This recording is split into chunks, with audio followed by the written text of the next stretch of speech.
আসসালামু আলাইকুম। আমি professor doctor Mohammad Zafrullah YouTube স্বাস্থ্যকথা চ্যানেল থেকে বলছি। আজকে আমাদের প্রতিপাদ্য বিষয় সার্ভাইকাল ক্যান্সার।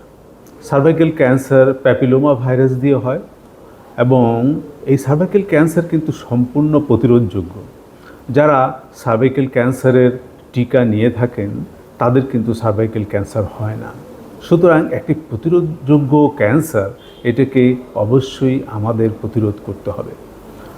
তাহলে আমাদের জানা দরকার যে সার্ভাইকাল ক্যান্সার কাদের হয়। যাদের দুই মাসিকের মধ্যবর্তী সময়ে যার কি কমপ্লেন নিয়ে আসে এটা আমাদের জানা দরকার। যারা দুই মাসিকের মধ্যবর্তী সময়ে রক্তপাত নিয়ে আসেন এবং যারা সহবাসের সময় যাদের রক্তপাত হয় এবং যারা গন্ধযুক্ত যাদের মিন্স হয় বা তা এই সমস্ত নারীরা এই সমস্ত কমপ্লেন নিয়ে আমাদের কাছে আসেন এবং এই লক্ষণগুলো থাকলে আমরা ধরে নিতে পারি যে তাদের সার্ভাইকাল ক্যান্সারের সম্ভাবনা আছে। এবং এই জরায়ুর ক্যান্সারে বা সার্ভাইকাল ক্যান্সারের ঝুঁকিতে কারা? ঝুঁকিতে যাদের অল্প বয়সে বিয়ে হয়, যাদের যে সমস্ত মহিলাদের মাল্টিপল পার্টনার থাকে তাদের, এবং এটা খুব খেয়াল রাখতে হবে। এবং অধিক সন্তান যাদের জন্ম নেয় তাদেরও অনেক সময় তারাও ঝুঁকিতে থাকেন।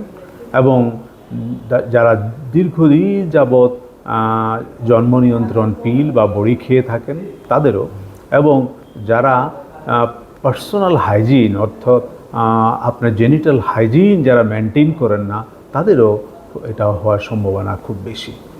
সুতরাং এই জরায়ুর ক্যান্সারের জন্য আমরা এই যে ঝুঁকিগুলো, এই ঝুঁকিগুলো থেকে আমরা দূরে থাকবো, এটা বুঝতে পারছেন। তাহলে এটা ডায়াগনোসিস কিভাবে করে?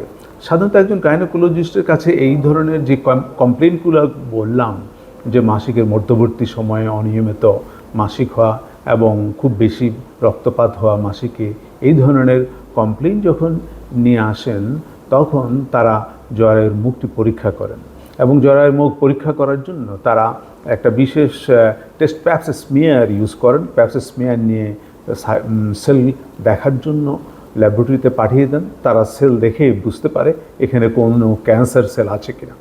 আরেকটি পদ্ধতি আছে যেটা তারা সেখানে জরায়ুর মুখের মধ্যে অ্যাসিডিক অ্যাসিড দিয়ে দেন এবং অ্যাসিডিক অ্যাসিড দিলে যে জায়গাটা ক্যান্সার হয়েছে সেই জায়গাটা আপনার সাদা মানে কোনো রকম কালার নেয় না। তখন তারা বুঝতে পারেন যে এটা বোধহয় জরায়ুর ক্যান্সার। আরেকটা পদ্ধতি যে তারা আপনার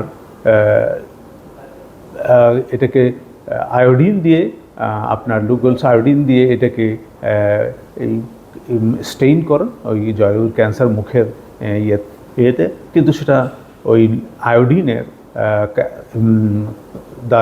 সেই স্টেইনটা নেয় না এবং তখন তারা বুঝে যান যে যেটা স্টেইন নেয় নাই সেখানেই হচ্ছে,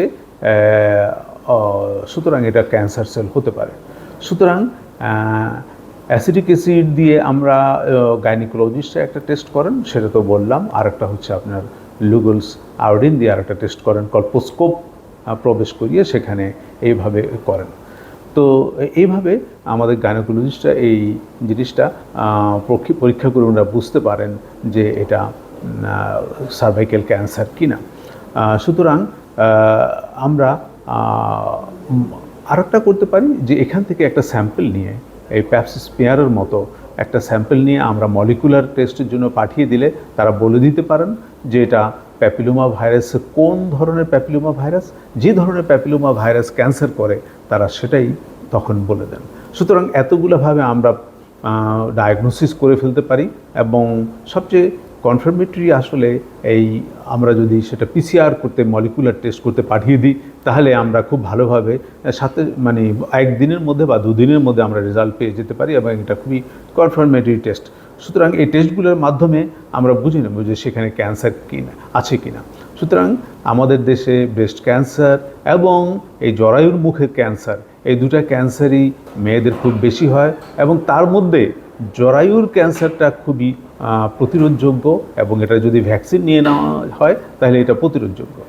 এবং আর যদি এটার এই জরায়ুর ক্যান্সার হয় তাহলে সেখান থেকে আমাদেরকে অপারেশন করে সেটাকে ফেলে দিতে হবে, এবং সম্পূর্ণ ইউটেরাস অনেক সময় ফেলে দিতে হয়। সুতরাং আমরা কি করব, প্রিভেনশন করার জন্য কি করব? ট্রিটমেন্ট তো আমরা বললামই যে এটাকে আপনারা জরায়ু ফেলে দিতে হয় এবং জরায়ুর মুখ শুদ্ধ ফেলে দিতে হয় অপারেশন করে, তাহলে তারা নিরাময় হয়। এবং শুধু ফেলে দিলে হয় না, তারপরে কেমোথেরাপিও নিতে হয়, হয়তো রেডিওথেরাপিও নিতে হয়। সুতরাং আমরা এটাকে কিভাবে প্রতিরোধ করব? প্রতিরোধ আমাদের অ্যাওয়ারনেস বিল্ড করতে হবে, যে আমাদের ভ্যাকসিন নিতে হবে। ভ্যাকসিন আমরা সাধারণত 9 বছরের বাচ্চাদেরকে ভ্যাকসিন দিই, এবং তারপরে ফার্স্ট ডোজ, তার 1 মাস পরে একটা ডোজ দিই, তারপরে 12 বছরের সময় আর একটা ডোজ দিই। এই 3টে ডোজ দিলে তিনি প্রোটেক্টেড হয়ে যান পুরোপুরি সার্ভাইকাল ক্যান্সার থেকে বা জরায়ুর মুখের ক্যান্সার থেকে।